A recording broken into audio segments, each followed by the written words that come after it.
The council station hung in space like a giant crystal flower. It had been there for thousands of years, right between two huge galaxies. Inside the main meeting room, aliens from 17 different worlds sat around a massive black table. They were supposed to be discussing trade routes today. Nothing exciting, nothing new, just another regular day of boring meetings. Ambassador Zixthar tapped his 6 fingers on the table. He was a Velcrin, which meant he had blue skin and 3 eyes. He had been coming to these meetings for 50 years now. Every meeting was the same faces, the same topics, the same careful words that never really changed anything. Supreme Arbitrator Quillenth sat at the head of the table. She looked like a huge snake with arms. Her species, the Serentin, had been running the council for the last 500 years. She was good at her job, which mostly meant making sure nobody argued too much or broke the old rules. Next on the agenda, Quillenth said in her cold voice, we have the silicon trade dispute between the Chromians and the Luxari. Zixthar tried not to yawn. He had heard this same argument 3 times already. The Chromians wanted to sell their silicon crystals for a higher price. The Luxari wanted to pay less. They would talk for 2 hours, then agree to keep everything exactly the same as before. This was how the council worked. Slow, safe, boring. That's when the alarms started screaming. Red lights flashed all over the chamber. Every alien in the room jumped up from their seats. Council guards ran into the room, with their weapons ready. The giant window that showed the stars suddenly filled with something nobody expected to see. A ship had just appeared out of nowhere. But not just any ship. This ship looked wrong. It was blocky and ugly, covered in strange symbols, and what looked like actual metal plates welded together. Compared to the smooth, beautiful ships that council races flew, this thing looked like a flying garbage can. Impossible, Quillenth hissed.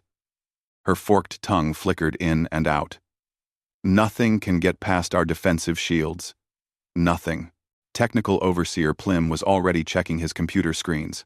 Plim was a gelatari, which meant he looked like a big blob of clear jelly with a brain floating inside. When he got nervous, his whole body shook like pudding. Right now, he was shaking a lot. They didn't break through the shields, Plim said, his voice trembling. They just flew right through them, like the shields weren't even there. Their engine technology is completely different from anything in our database. Zixthar felt his 3 hearts start beating faster. In all his years on the council, nothing like this had ever happened.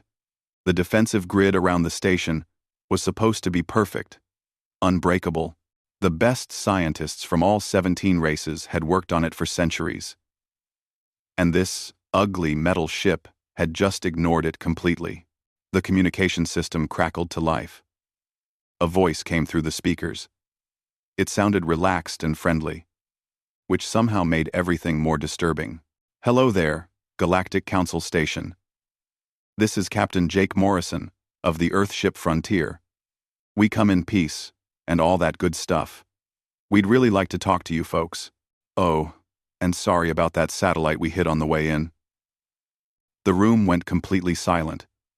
Every alien stared at the speakers like they couldn't believe what they had just heard. Someone had crashed through the most secure location in the entire galaxy and was now apologizing like they had bumped into someone at a grocery store. Earth? Ambassador Kreenor whispered. He was a Horvath, which meant he was basically a walking suit of armor with a face.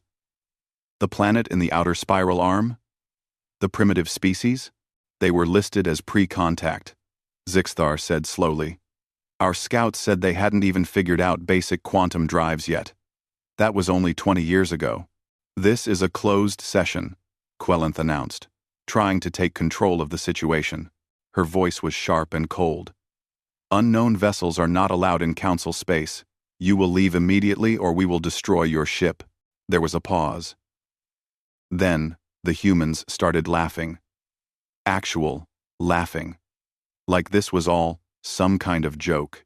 Ma'am, I appreciate the threat and all, Captain Morrison said, still sounding cheerful. But we've been traveling for 6 months to get here. Our diplomatic team is really excited to meet you. Commander Lisa Bennett has been practicing her speech the whole trip. She'll be super disappointed if we have to turn around now. Your ship will be destroyed, Quillenth repeated.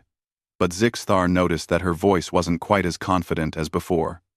There was something about these humans. They seemed completely unconcerned about being threatened by the most powerful alliance in the galaxy. Look, we'd really prefer if you didn't shoot at us, Morrison said. Not because we're scared or anything. We just think it would be a bad way to start our relationship. How about this? We'll send over a small shuttle with our diplomats. No weapons. You can scan it, check it out, do whatever makes you feel safe. We just want to talk. That's all. The council members looked at each other. Nobody knew what to do. Species didn't just show up unannounced and ask to join the conversation. There were procedures, forms to fill out, decades of observation and evaluation before first contact was even considered. 5 minutes, Quillenth finally said. You have 5 minutes to explain why we shouldn't quarantine your entire star system and declare you a dangerous rogue species. 5 minutes? No problem, Morrison replied, sounding completely confident. Launching our shuttle now. And seriously, really sorry about your satellite. We'll pay for that. After every 3. After every 3. Every 3. Zixthar watched the small human shuttle separate from the larger ship. It flew toward the station in a wobbly path that made him nervous. Whoever was flying that thing clearly didn't have much practice. The shuttle bumped against the docking port once, then twice, before finally connecting properly.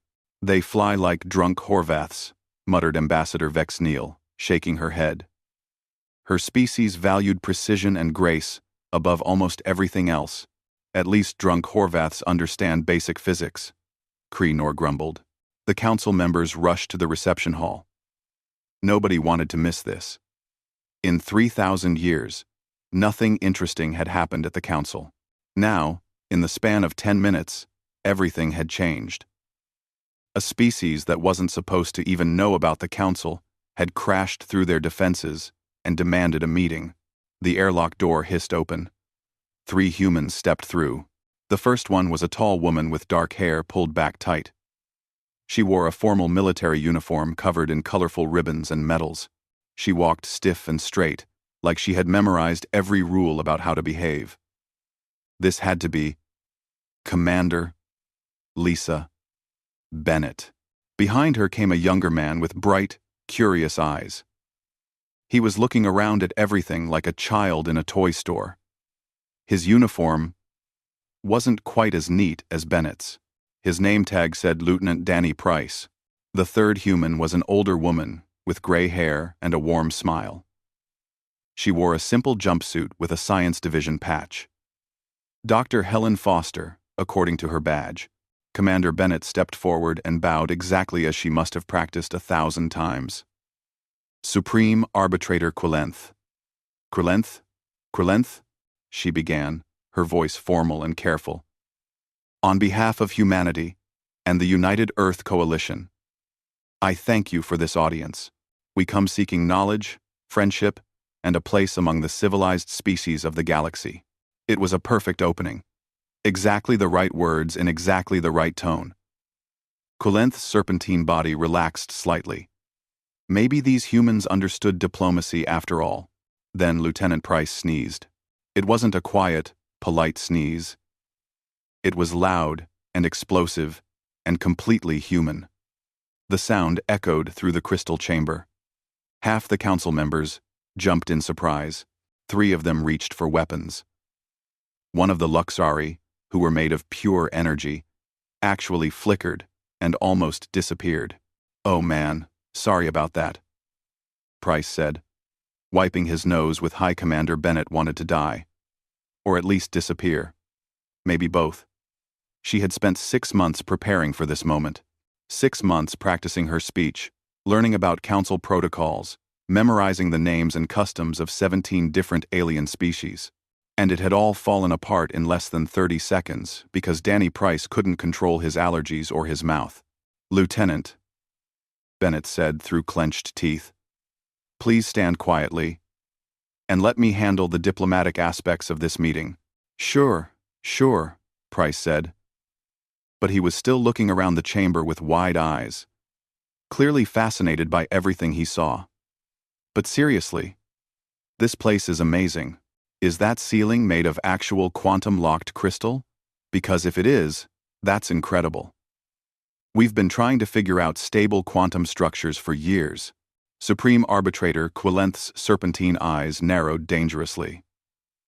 Commander Bennett, does your species have any concept of diplomatic protocol? Or do all humans simply say whatever thoughts enter their minds? We do have protocols, Bennett said quickly, shooting Price a look that could melt steel. Lieutenant Price is young and enthusiastic. He means no disrespect. I apologize on his behalf. Young and enthusiastic, repeated Ambassador Krenor, his armored face showing what might have been amusement or disgust. It was hard to tell with Horvath's. Is that what humans call a complete lack of self-control? Dr. Foster stepped forward, deciding it was time to intervene before things got worse. If I may explain, she said in her calm, grandmotherly voice. Humans are indeed a very young species by galactic standards. We only achieved faster than light travel 15 years ago. Many of our social customs are still developing, especially regarding contact with other intelligent life. We're learning as we go. That much is painfully obvious, muttered Ambassador Vexnil. But we do learn quickly. Bennett pressed on, trying desperately to salvage the situation. Humanity has a lot to offer the galactic community. Our technology may be crude compared to yours, but it's innovative. Our cultural diversity is remarkable. We have hundreds of different languages and thousands of distinct cultures on our single planet. And our problem-solving abilities are highly adaptive. Problem-solving abilities, Quilenth said slowly, her forked tongue flickering. Very well. Let us test these abilities you speak of. You have 3 minutes left of your 5 minutes. Tell me this. Why should the Galactic Council, an organization that has maintained peace and order for 3,000 years, allow a species that cannot even dock a shuttle properly to join our ranks? Bennett opened her mouth. She had a perfect answer prepared. She had practiced it hundreds of times in front of a mirror. But before she could say a single word, Lieutenant Price spoke again. Because you're all bored out of your minds, he said simply. The entire chamber went silent. You could have heard a pin drop, if pins existed in zero gravity. Every alien eye turned to stare at the young human who had just insulted the entire Galactic Council. Excuse me? Quilenth's voice could have frozen stars. Bennett closed her eyes. Her career was over. Humanity's chance at joining the galactic community was finished. They would be lucky if they weren't quarantined for the next 1,000 years. But Price kept talking. I mean, come on. Look at this place. It's beautiful. Don't get me wrong. The architecture is incredible. But it's also basically a museum. You've got protocols that are 3,000 years old. Your last major conflict was 200 years ago. Today's agenda was about trade routes that probably haven't changed in decades. Lieutenant Price, stand down, Bennett ordered. Her face had gone from white to red. That is an order. Just hear me out, Price said, holding up his hands. I'm not trying to be rude. I'm just being honest. When was the last time any of you had a real surprise? When was the last time something genuinely unexpected happened in a council meeting? Stability is not a weakness, Ambassador Krenor said coldly. It is our greatest achievement. We have brought peace to 17 different species across hundreds of star systems. And that's awesome, Price agreed. Really? That's incredible. But peace and stability can also mean stagnation. When was the last time any of your species made a major breakthrough, discovered something completely new, took a real risk? Zixthar found himself leaning forward. He didn't want to admit it. But the young human had a point. The Velcrin had been using the same technology for the last 300 years. So had most of the other council races. Everything was refined and perfected. Sure. But nothing was really new anymore. Dr. Foster placed a gentle hand on Price's shoulder, both to support him and to keep him from saying anything else that might get them all killed. What my colleague is trying to say, perhaps too directly, is that humanity represents something your council may have lost over time. Unpredictability. Creativity that comes from chaos.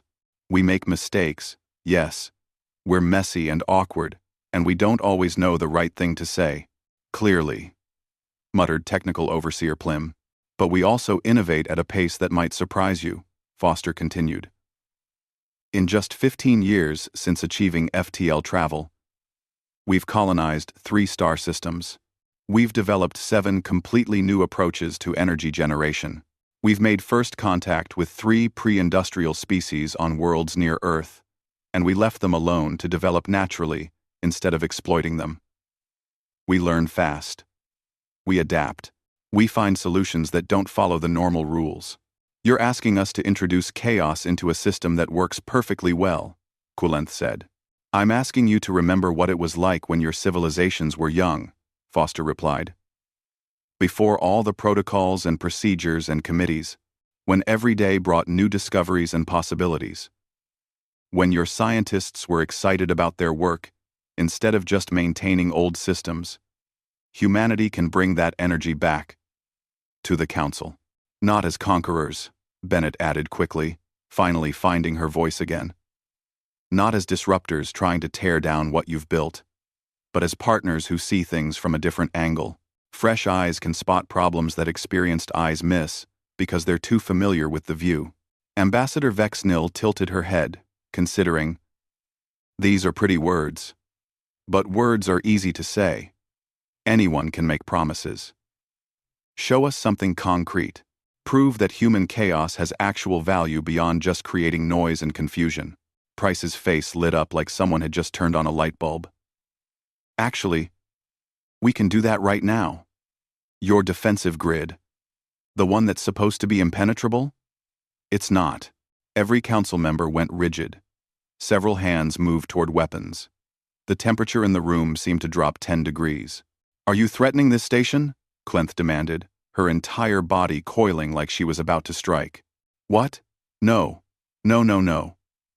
Price said quickly, waving his hands. I'm offering to help. While we were approaching the station, I was analyzing your security systems, just out of curiosity, you know? I like puzzles.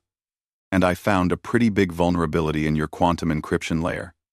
That is impossible, Technical Overseer, Plim declared, his gelatinous body rippling with indignation. Our encryption is based on 17-dimensional mathematics. It was designed by the ancients themselves. It has been tested for thousands of years. There are no vulnerabilities. Yeah, but the ancients didn't know about human chaos theory applications, Price said, pulling out a small data device from his pocket. See, when you introduce controlled randomness into certain types of encryption algorithms, patterns start to emerge that reveal the underlying structure. I can prove it if you want. Zixthar studied the young human carefully. Price didn't look like he was lying. He looked excited, like a student who had just solved a difficult homework problem. Either he was telling the truth, or he was the best liar in the galaxy. You're saying that you, a member of a species that has barely left your own solar system, have identified a flaw in security systems designed by the most advanced civilizations in the galaxy? Kulenth asked. Her voice was dangerously quiet. When you put it that way, it sounds pretty arrogant, Price admitted. But yeah, basically. Sometimes being new to something means you see solutions that experts miss because they're too close to the problem. Or, suggested Ambassador Thexnor, you're a con artist trying to gain access to our systems so you can steal our technology or plant some kind of virus. We could test it, Zixthar heard himself say. He was surprised by his own words, but now that he had started, he kept going. Technical Overseer Plim, you could set up a simulation of our defensive systems, not connected to the actual defenses. If the human can crack it, we learn about a real vulnerability. If he can't, We've lost nothing but an hour of time. And if it's a trick? Quilenth asked. Technical Overseer Plim's laboratory was enormous. It took up an entire level of the Council station, filled with technology from all 17 member species.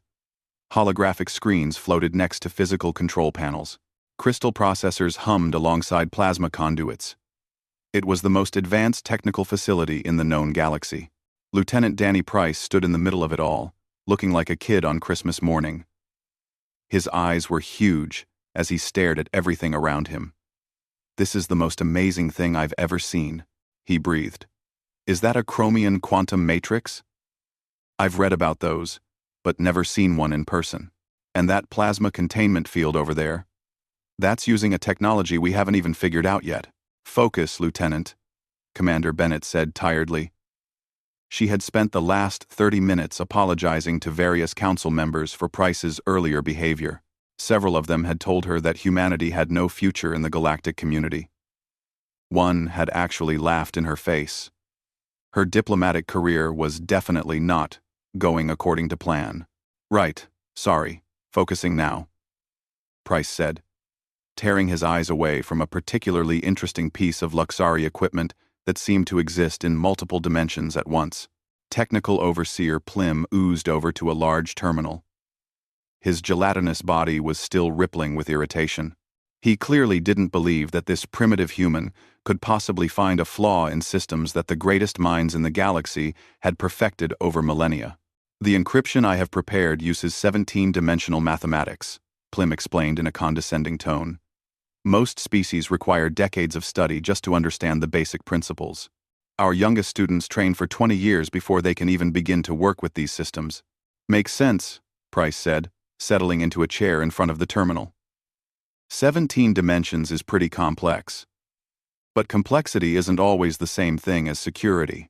In this case, it is, Plim stated flatly. "The mathematics are perfect. Unbreakable. Every angle has been examined. Every possibility has been tested. There are no flaws." Price started touching the interface, his fingers moving quickly across the controls. "You know what's funny? Humans used to think the same thing about a lot of our old security systems. Then some teenager would crack them in an afternoon because they didn't think about the problem the same way the designers did." "I am not a human teenager," Plim said coldly. "I am a master technologist with 400 years of experience. And that's kind of the problem," Price said absently, already absorbed in studying the simulation's code. "You know too much. You can't see the system with fresh eyes anymore. You only see what you expect to see." Zixthar had quietly entered the laboratory. He didn't want to miss this. Something about the young human's confidence was fascinating. Price wasn't arrogant, exactly. He just seemed completely certain that his approach would work, even though he was facing technology 1,000 years more advanced than anything Earth had produced. "What exactly are you looking for?" Zixthar asked. "Patterns in the noise," Price replied, his eyes fixed on the screens in front of him. "See? Your encryption assumes that anyone trying to break it will follow logical pathways. They'll try to solve the mathematics properly. But what if instead of solving the problem, you just observe it from a weird angle?"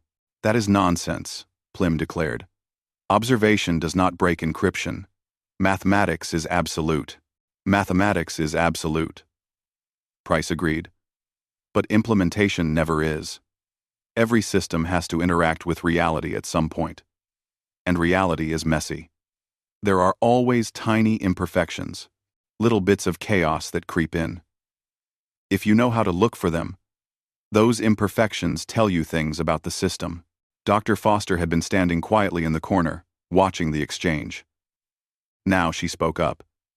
"It's how we survived on Earth," she said. "Our planet was unpredictable and dangerous. Climate changed rapidly. Predators adapted. Food sources moved. The species that survived weren't the strongest or the smartest. They were the most adaptable, the ones who could see patterns that others missed." "And this applies to computer security?" Zixthar asked, genuinely curious now. "Everything's connected," Foster said with a warm smile. "Evolution, culture, technology, art, mathematics. Humans don't separate them into neat categories the way other species might. That makes us messy and chaotic, sure. But it also means we make connections that others don't see. 30 minutes have passed, Plim announced, clearly hoping that Price would fail and prove that human chaos was worthless. This is really elegant work, Price muttered, completely focused on his screens. Whoever designed this encryption system was brilliant. The dimensional folding here is beautiful, but see, that's also the weakness. Beautiful systems follow patterns, and patterns can be exploited. He started typing commands rapidly, his fingers flying across the interface faster than most council species could even process. Numbers and symbols cascaded across the screens in complex arrangements that seemed to reorganize themselves. "What are you doing?" Plim demanded, trying to follow Price's work. "Those commands make no sense. You're introducing random noise into the analysis protocols." "Controlled chaos," Price corrected. "There's a difference. Random noise is just random. Controlled chaos has structure underneath. You just have to know how to read it." Bennett watched nervously. Everything depended on this. If Price failed, humanity would be locked away from the galaxy for centuries. If he succeeded, they might actually have a chance at joining the council. But she had no idea if he actually knew what he was doing, or if he was just making it all up as he went along. The screen started showing strange patterns. Waves of color flowed across the displays, forming and breaking apart, like water. Plim leaned closer, his gelatinous body pressing against the terminal. "That should not be possible," he whispered. "Those patterns should not exist in 17-dimensional space." "They do if you stop thinking in straight lines," Price said. His voice had changed. He wasn't joking anymore. He was completely absorbed in the problem, working with intense focus. "Your dimensions are all orthogonal, perfectly organized. But what if you introduce a tiny bit of curvature? What if the dimensions aren't quite as straight as you think they are?" Zixthar watched the displays with his third eye, the one that could perceive mathematical structures. What he saw shouldn't have been possible. The human was doing something with the encryption that violated basic principles. He was using chaos to create order, turning randomness into a tool instead of treating it as an enemy. 50 minutes, Plim said, his voice shaking slightly. He was starting to believe that the impossible might actually happen. "Almost there," Price murmured. "Your encryption refreshes every 3.7 seconds. That's very fast, but there's a tiny window during each refresh where the old key and the new key exist simultaneously.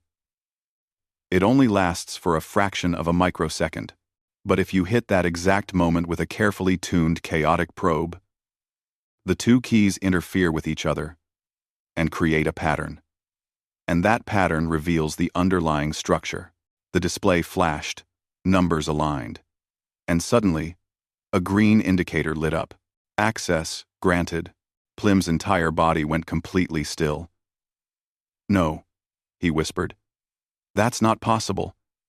You can't have broken the encryption. You can't." "No." 57 minutes, Price said, leaning back in his chair and stretching. "Would have been faster, but your interface is set up backward from what I'm used to." Kept hitting the wrong commands. Zixthar moved closer to examine what Price had done. The young human had indeed penetrated the simulation's defenses using techniques that seemed to violate every rule of logical analysis. It was disturbing. It was unprecedented. It was absolutely magnificent. "This vulnerability exists in our actual systems?" Zixthar asked quietly. "Based on the simulation parameters, yes," Price confirmed. "But the fix is actually pretty simple. You need to introduce controlled randomness into your refresh cycles. Make them unpredictable. If the refresh doesn't happen at regular intervals, you can't hit that window where the keys overlap." "You would share this knowledge?" Plim asked, still trying to process what had just happened. "Freely?" Price looked confused. "Well, yeah, of course. That's what part the council chamber filled up quickly once word spread about what had happened in the laboratory. Every ambassador wanted to see this for themselves. The humans had done something that should have been impossible. A species barely 20 years into space travel had found a flaw in security systems designed by the most advanced civilizations in the galaxy. Supreme Arbitrator Quillenth sat at the head of the table, her serpentine body coiled tightly. She looked calm, but Zixthar could see the tension in her movements. This situation had no precedent. There were no ancient protocols to follow. The council would have to make a decision based on judgment rather than tradition, and that made everyone nervous. "Let me make sure I understand correctly," Quillenth said, her cold voice cutting through the murmurs of conversation. "Lieutenant Price has successfully penetrated a simulation of our defensive encryption in under 1 hour. Technical Overseer Plim, you supervised this test. What is your assessment?" Act. Plim's gelatinous body rippled uncomfortably. Admitting failure wasn't easy for someone who had spent 400 years being the smartest person in most rooms. The human succeeded. "Read. The read in body," he said quietly. His methods were unorthodox and violated several principles of logical analysis. But they worked. The vulnerability he identified is real and exists in our actual systems. "This is unacceptable," Ambassador Thex Nor declared, slamming his armored fist on the table. "This human stumbled onto a weakness through blind luck. It proves nothing except that our security needs updating." "With respect, Ambassador," Zixthar interjected, surprising himself again. Lieutenant Price did not stumble onto anything. He systematically analyzed our encryption and identified a specific weakness using techniques we had never considered. That demonstrates exactly the kind of fresh perspective the Council needs. Fresh perspective? Thexnor scoffed. "You mean chaos and disorder. This is precisely why young species are dangerous. They don't respect established systems. They break things without understanding the consequences. We break things that need to be broken," Lieutenant Price said cheerfully. Then he noticed Bennett's warning glare and quickly added, "We identify areas for improvement in existing systems through collaborative analysis and stuff." Several ambassadors made sounds that might have been laughter or disgust. It was hard to tell. Commander Bennett stood at attention in the center of the chamber. She had given up trying to control Price's behavior entirely. Instead, she was embracing a new strategy of radical honesty. "Supreme Arbitrator, I won't pretend that humanity is perfect. We're clearly not. We're messy, unpredictable, and we make mistakes constantly. Lieutenant Price has demonstrated that quite thoroughly over the past few hours." Price gave a little wave to the assembled ambassadors. Several of them looked away. "But that chaos is also our strength," Bennett continued. "We solve problems in unexpected ways because we haven't learned all the rules about why things are supposed to be impossible. We take risks because we're too young to know we should be afraid. And we share what we learn because isolation nearly destroyed us once, and we never want that to happen again." Dr. Foster stepped forward. "In our short history as a spacefaring species, humanity has already made contact with 3 pre-industrial civilizations on worlds near Earth. Do you know what we did?" She paused, letting the question hang in the air. "We left them alone. We're watching over them, studying them from a distance, but we didn't conquer them or exploit their resources. Despite our chaos and our youth, we understand that some things are sacred.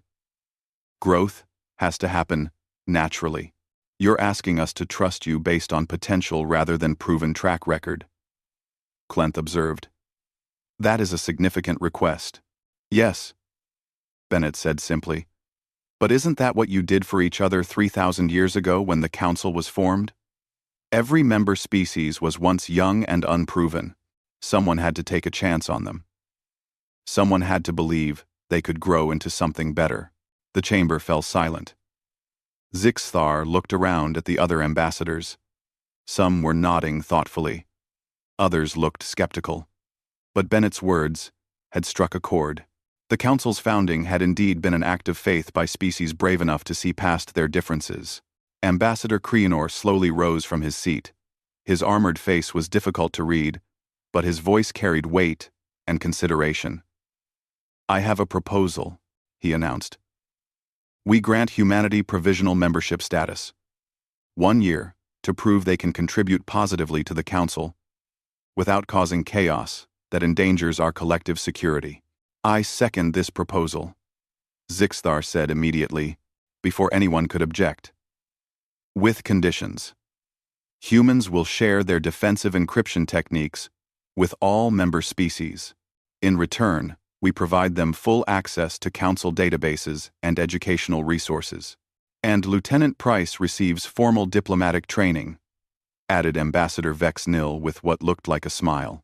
Her species had excellent senses of humor when they chose to show them. "Perhaps from the Velcrin, who are known for their patience and wisdom." "Hey, I can be diplomatic," Price protested. Then he caught Bennett's expression. "Okay. Yeah. I probably need some training. I must object," said Ambassador Thexnor, standing up. "If we allow humanity to join based on one technological trick, every primitive species in the galaxy will demand membership. We'll be flooded with requests from civilizations that have no business participating in galactic affairs. Or, suggested Dr. Foster gently, we might discover that our definition of what makes a civilization ready for membership has been too narrow. Maybe advanced technology isn't the only measure of value. Maybe adaptability and fresh thinking matter too." "Pretty words," Thexnor grumbled. "But the Council was built on stability and order. Introducing human chaos will undermine everything we've achieved. The Council was built on cooperation between different species with different strengths," Zixthar countered. "That has always involved some degree of chaos. The Horvaths value military discipline. The Velcrin value philosophical contemplation. The Luxari exist as pure energy. We're already a chaotic mix. Adding one more perspective won't destroy us. It might actually help us grow." Henri Clee. And de Grau. "I have reviewed Lieutenant Price's solution to our encryption vulnerability," Technical Overseer Plim said suddenly. Everyone turned to look at him. His approach uses mathematical principles that none of our species had considered.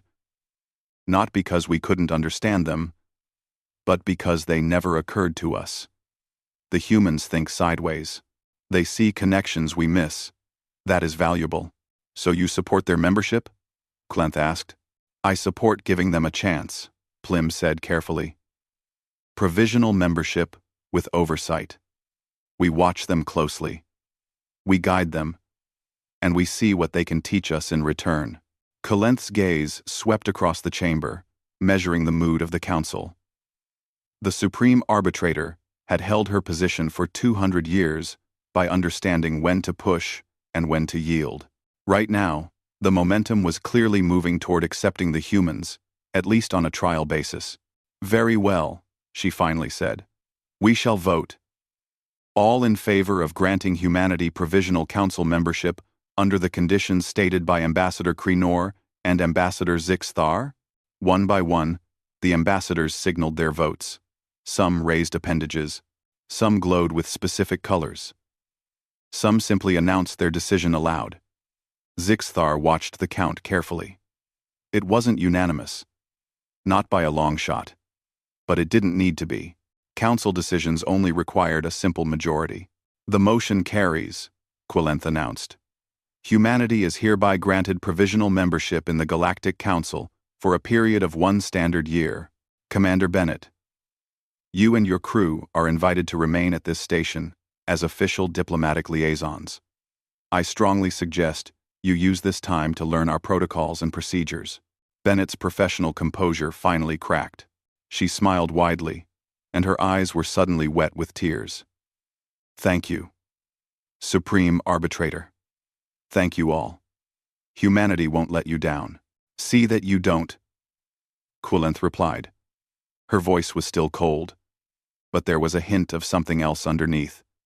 Curiosity, perhaps, or hope. "And, Lieutenant Price? Try not to break anything else. We've had quite enough chaos for one day." No promises, Price said cheerfully. But I'll definitely try. That will have to be sufficient, Quillenth said with what might have been a sigh. As the formal session ended and the ambassadors began to mingle, the atmosphere in the chamber changed. The tension that had filled the room for the past hours started to ease. Conversations broke out in clusters. Several ambassadors approached the human delegation with questions about Earth and its various cultures. Zixthar found himself standing next to Dr. Foster, watching as Lieutenant Price enthusiastically explained human music theory to a deeply confused technical overseer Plim. Price was using his hands to demonstrate rhythm patterns, making drumming sounds with his mouth, clearly having the time of his life. Your species is going to drive us all insane, Zixthar observed. Probably, Foster agreed with a laugh. But we'll keep things interesting. That's what concerns me, Zixthar said. But he was smiling with all three of his mouth segments. It felt good to smile. He hadn't realized how long it had been since something had genuinely amused him. Change is scary, Foster said quietly, her eyes kind and understanding. The council has been stable for so long that the idea of disruption must be terrifying. But growth requires change. Stagnation is comfortable, but it's also a kind of death. Wise words for such a chaotic species, Zixthar remarked. Chaos and wisdom aren't opposites, Foster replied. Sometimes the wisest thing the celebration on the human ship, Frontier, was loud and enthusiastic. Captain Jake Morrison had broken out the good coffee, and the crew was dancing to music that probably confused every alien sensor within 10 light years. When Commander Bennett called to report their success, Morrison had literally jumped in the air and cheered. We did it, he said, shaking his head in disbelief. We actually did it. Humanity is part of the Galactic Council. Provisional membership, Bennett corrected through the communication link. She was still at the council station, but she could hear the celebration in the background. We're on probation for a year. But yes, we did it. Because Price broke their security? Morrison asked. Because Price proved we think differently than they do, Bennett replied. And apparently that's valuable enough to take a chance on us. Back on the station, Lieutenant Danny Price was getting the grand tour from Ambassador Zixthar. The Velcrin had volunteered to show the humans around, partly out of curiosity, and partly because watching Price's reactions to everything was genuinely entertaining. This is the archive, Zixthar explained, gesturing to an enormous chamber filled with floating data crystals. It contains the collected knowledge of 17 civilizations spanning 3,000 years. Every book, every discovery, every piece of art, and music and philosophy. All of it is stored here. Price's jaw dropped. All of it?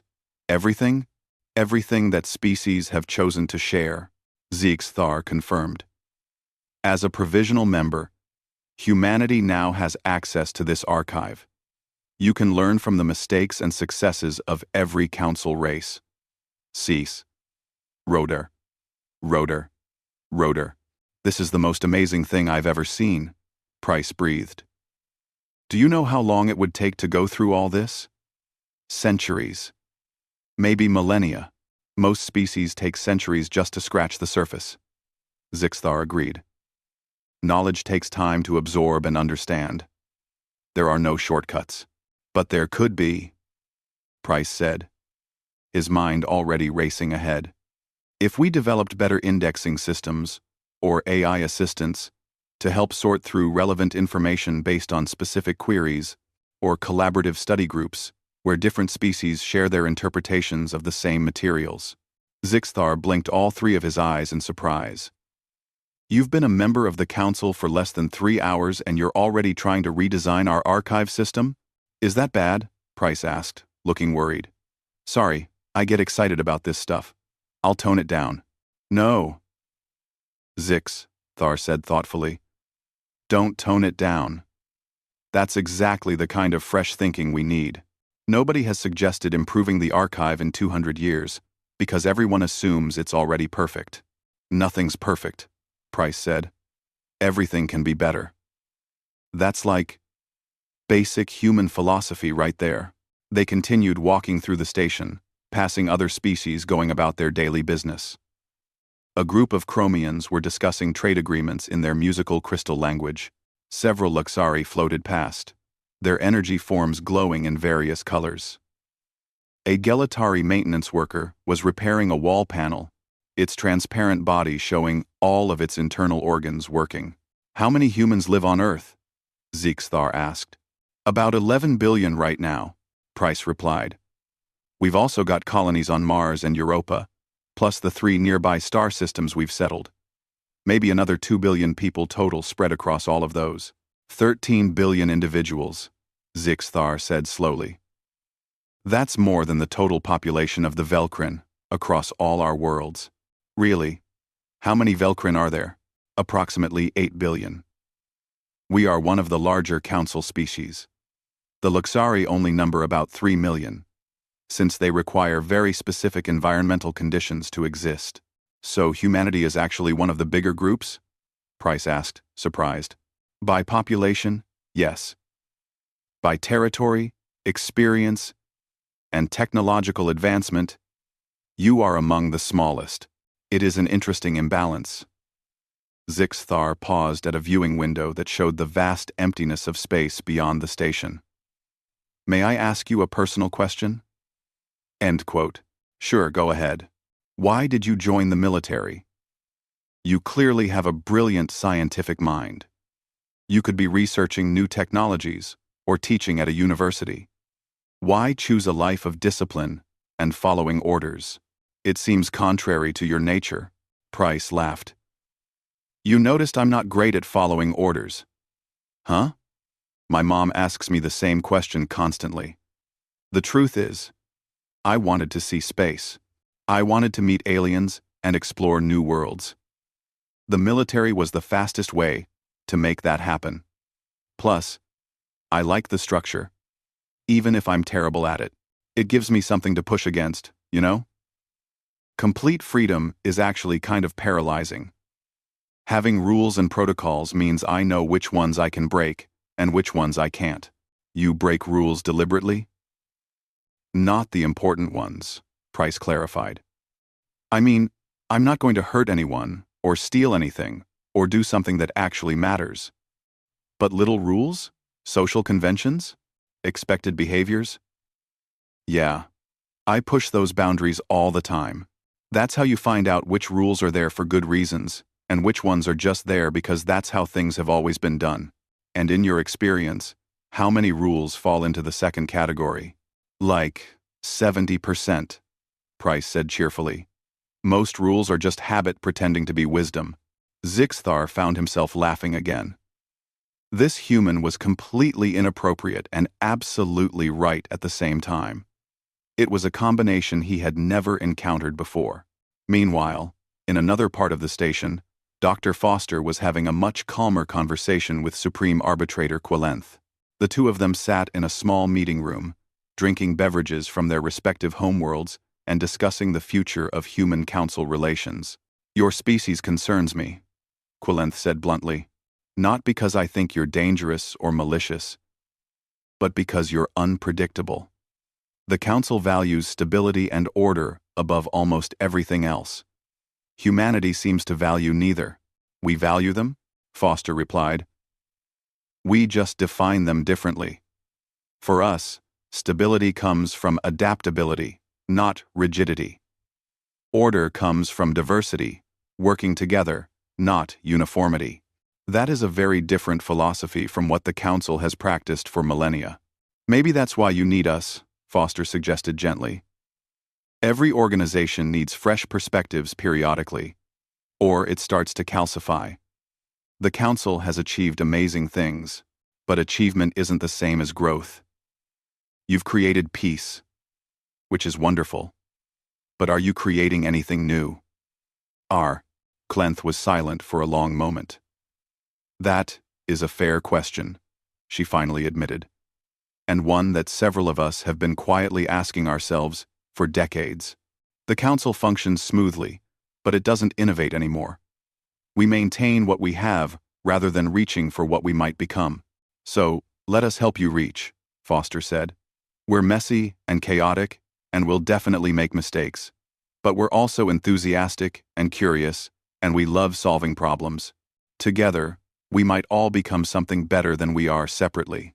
And if the chaos proves too disruptive, if human unpredictability causes more harm than good, then you evaluate after a year and make a decision based on evidence rather than fear.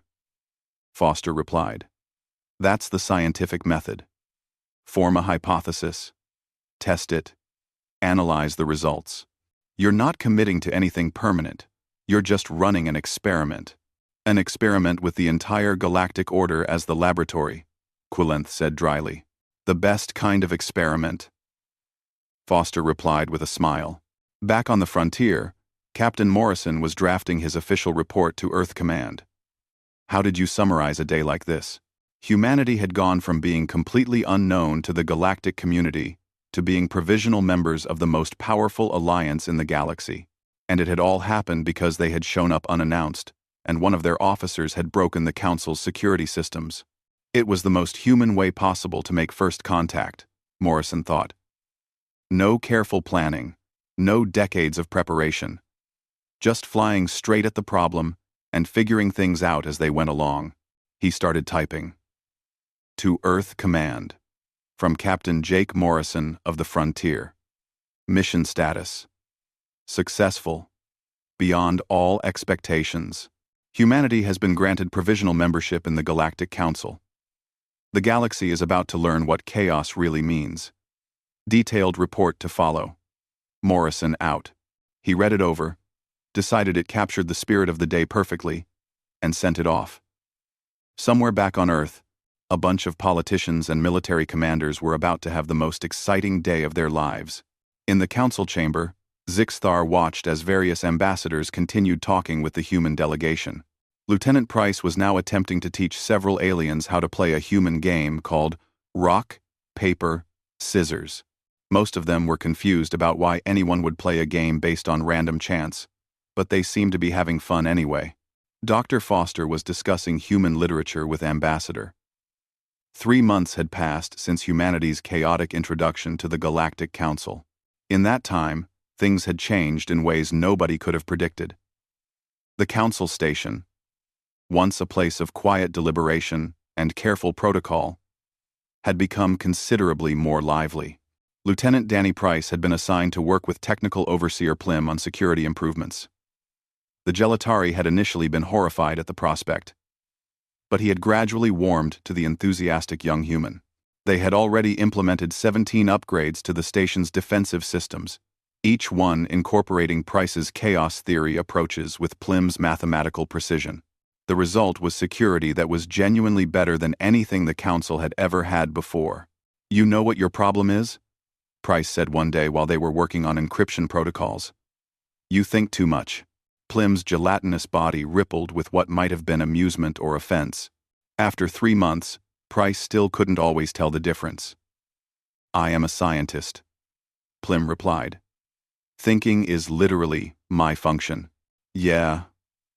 But you think in straight lines, Price explained, gesturing at the holographic display between them. Everything has to be logical and orderly, and make perfect sense. But the universe isn't logical. It's messy. The best solutions often come from embracing that mess, instead of fighting against it. This philosophy has served your species well? Plim asked. We went from inventing the airplane to landing on our moon in 66 years, Price said. Then from basic rockets to faster-than-light travel in another 70 years. So yeah, I'd say embracing chaos works pretty well for us. Plim considered this. Your species develops technology remarkably quickly, but you also make many mistakes along the way. Absolutely. Price agreed cheerfully. But we learn from those mistakes faster than we make new ones. That's the key. It's okay to fail, as long as you fail forward. In another part of the station, Commander Lisa Bennett was attending her 20th Diplomatic Protocol meeting. She had thrown herself into learning council procedures with the same intensity she had once applied to military training. Ambassador Zixthar had become her primary mentor, teaching her the subtle art of galactic diplomacy. You are improving, Zixthar observed as they walked through the diplomatic wing. 3 months ago, you would have directly challenged Ambassador Thexnor's position on trade tariffs. Today, you acknowledged his concerns while presenting an alternative perspective. That is genuine diplomatic skill. I'm learning, Bennett said. Though I still don't understand why everything has to be so indirect. If someone disagrees with a proposal, why not just say so, instead of spending an hour talking around the issue? Because direct confrontation can escalate tensions, Zixthar explained. Indirect communication allows everyone to maintain dignity while still expressing opposition. It prevents conflicts from becoming personal. Unless you're human, Bennett said with a slight smile. We kind of prefer getting everything out in the open. Yes, I have noticed, Zixthar said dryly. Lieutenant Price demonstrates this tendency quite clearly. Bennett laughed. Danny's not exactly subtle, but you have to admit, his direct approach has gotten results. How many security improvements has he implemented now? 17 major upgrades and 32 minor adjustments, Zixthar replied. Technical Overseer Plim submits a report every week detailing their progress. He alternates between praising the humans' innovative thinking and complaining about his complete disregard for proper research protocols. That sounds like Danny, Bennett agreed. They entered the council chamber, where a special session had been called to discuss humanity's progress. This was the 3-month evaluation that had been built into the provisional membership agreement. The assembled ambassadors would review everything humanity had contributed and caused over the past months, then decide whether to continue the arrangement. Supreme Arbitrator Queelanth called the session to order. We gather today to evaluate humanity's provisional membership in the Galactic Council. Ambassador Zixthar, as the primary liaison to the human delegation, please present your assessment. Zixthar stood, his formal robes rustling slightly. Over the past 3 months, humanity has made significant contributions to the Council. Their security improvements have strengthened our defensive capabilities. Their enthusiasm has reinvigorated several research programs that had stagnated, and their different perspective has challenged us to reconsider assumptions we had long taken for granted. What about the disruptions? Ambassador Thexnor demanded. The humans have broken 17 different protocols, caused 12 diplomatic incidents, and generally created chaos wherever they go. 16 protocols, Zixthar corrected. Lieutenant Price successfully argued that one of them was outdated and should be changed. The council agreed and updated the regulation. That's worse, Thexnor grumbled. Now they're changing our rules. Isn't that the point of having diverse perspectives? Asked Ambassador Vexnil. To identify improvements we might have missed on our own? I would like to hear from the humans themselves, Queelanth said. Commander Bennett, how would you assess humanity's integration into the Council? Bennett stood, keeping her posture formal and professional. We've offended people accidentally. Lieutenant Price alone has probably apologized to half the ambassadors in this room at some point. Several ambassadors made sounds of agreement, but we've also contributed in ways that I hope have been valuable, Bennett continued. We've shared our technology freely. We've participated in collaborative research projects with 6 different species. We've brought energy and enthusiasm to an organization that, with respect, had perhaps become too comfortable with routine. Are you suggesting the Council was failing before humanity arrived? Thexnor asked sharply. I'm suggesting that nothing stays healthy without growth, Bennett replied carefully. The Council wasn't failing, but it also wasn't advancing. Sometimes, maintaining what you have is enough. Sometimes, you need to reach for something more.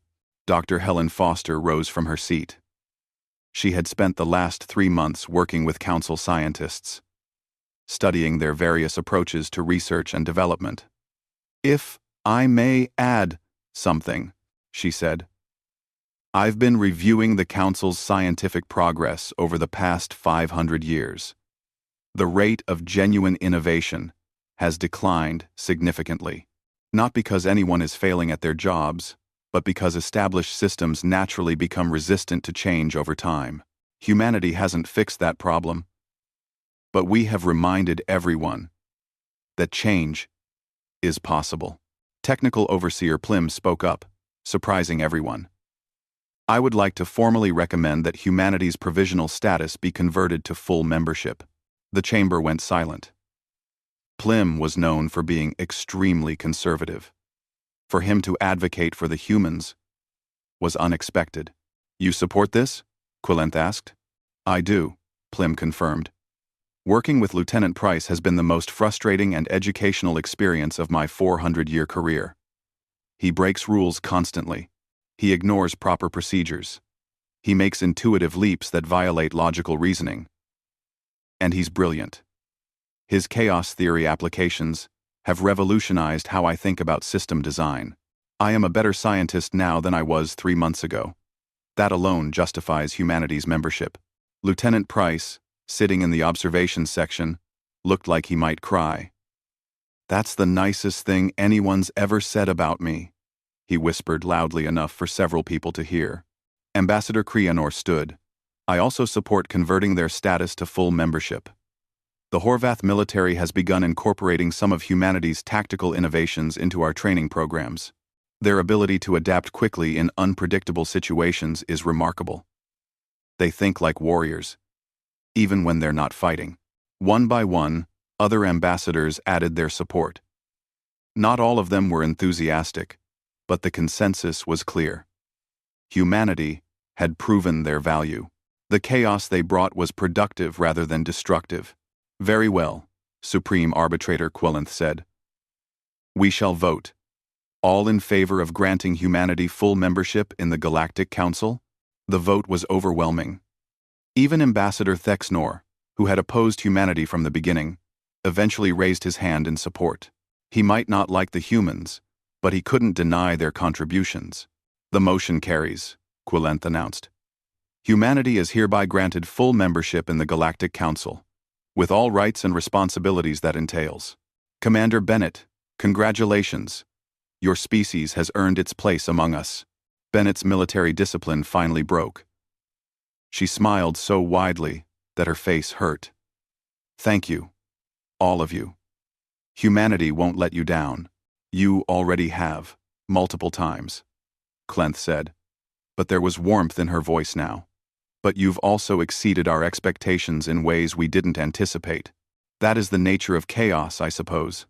Unpredictable in both positive and negative directions. The formal session ended, and the celebration began. For the first time in 3,000 years, the council chamber was filled with genuine joy and excitement. The humans had brought more than just technology and fresh perspectives. They had reminded everyone what it felt like to be part of something growing and changing, rather than simply maintaining itself. Captain Morrison, watching via video link from the frontier, wiped tears from his eyes. We did it, he said to his crew. We actually did it. Humanity is part of the galaxy now. For real.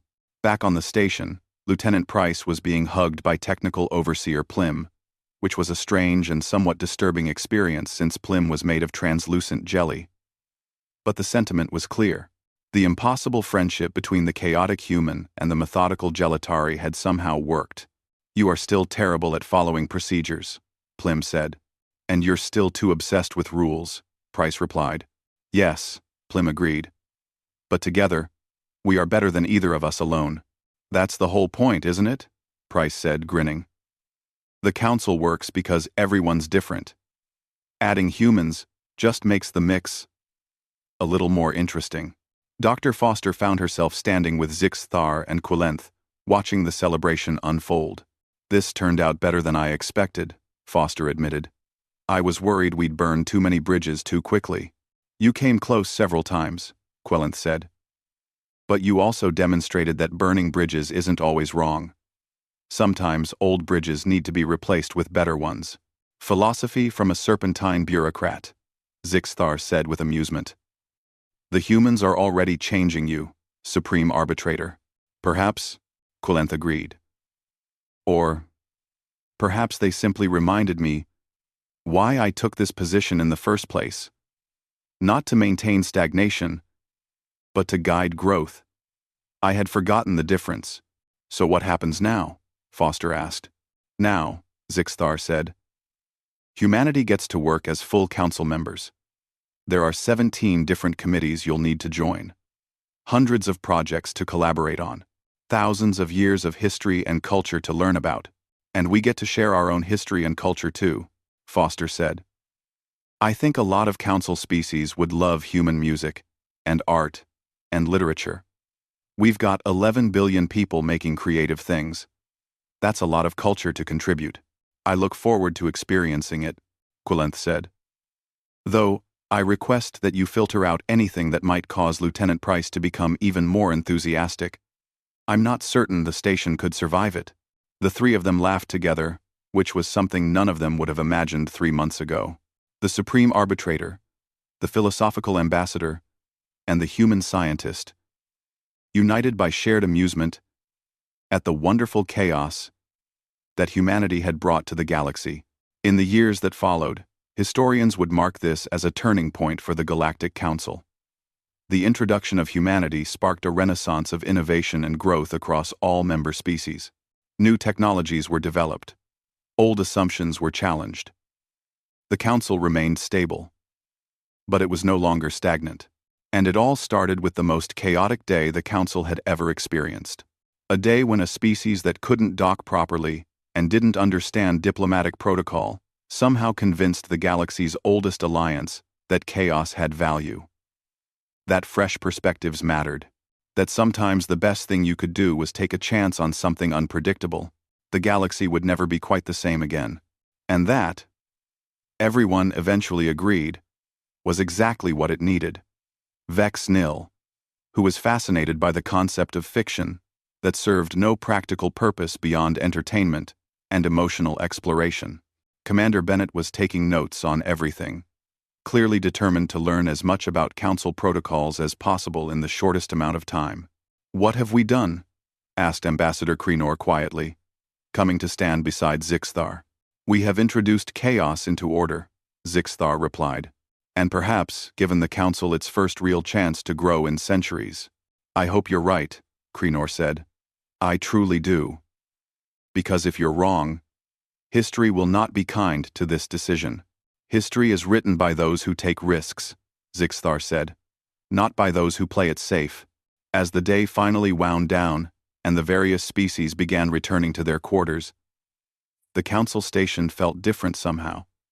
There was an energy in the air that hadn't been there that morning, a sense of possibility. The humans had been there for less than 12 hours and had already changed everything.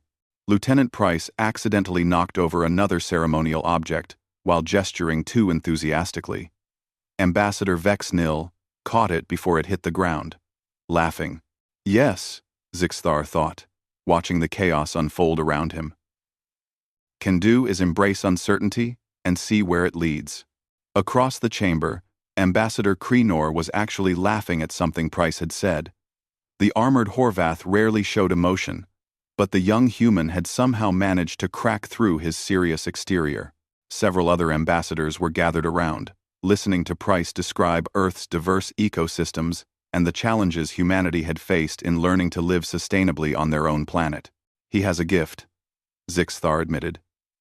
Annoying, certainly, but also genuine. He means what he says. There's no deception in him. That's Danny in a nutshell, Foster agreed. What you see is what you get. It makes him terrible at poker, but excellent at making friends. We shall see if friendship is sufficient for galactic politics, Zixthar said. It's a start, Foster replied. And sometimes, that's all you need. Ners do, right? You've got amazing technology. We've got a few tricks you haven't thought of yet. We share everything. And we all get stronger. That's the whole point of having a council, isn't it? Most species guard their advantages, Zixthar said. They trade knowledge for resources or political favors. That seems kind of short-sighted, Price said, frowning. I mean, if everyone's stronger and smarter, everyone benefits. Why would you want to keep useful information secret? Because knowledge is power, Plim said slowly. And power can be used as a weapon. Or as a tool to help people, Price countered. I guess it depends on what kind of civilization you want to build. Bennett had been holding her breath for the entire demonstration. Now she finally allowed herself to relax a little. Price had actually done it. He had proven that human chaos had value. Maybe, just maybe, they had a chance. We need to inform the Supreme Arbitrator immediately, Zixthar said. This changes everything. As they walked back toward the council chamber, Price chatted happily with Zixthar about potential collaborative research projects and shared technological databases. The Velcrin ambassador found himself actually enjoying the conversation, even though Price asked about 100 questions and jumped from topic to topic like a caffeinated grasshopper.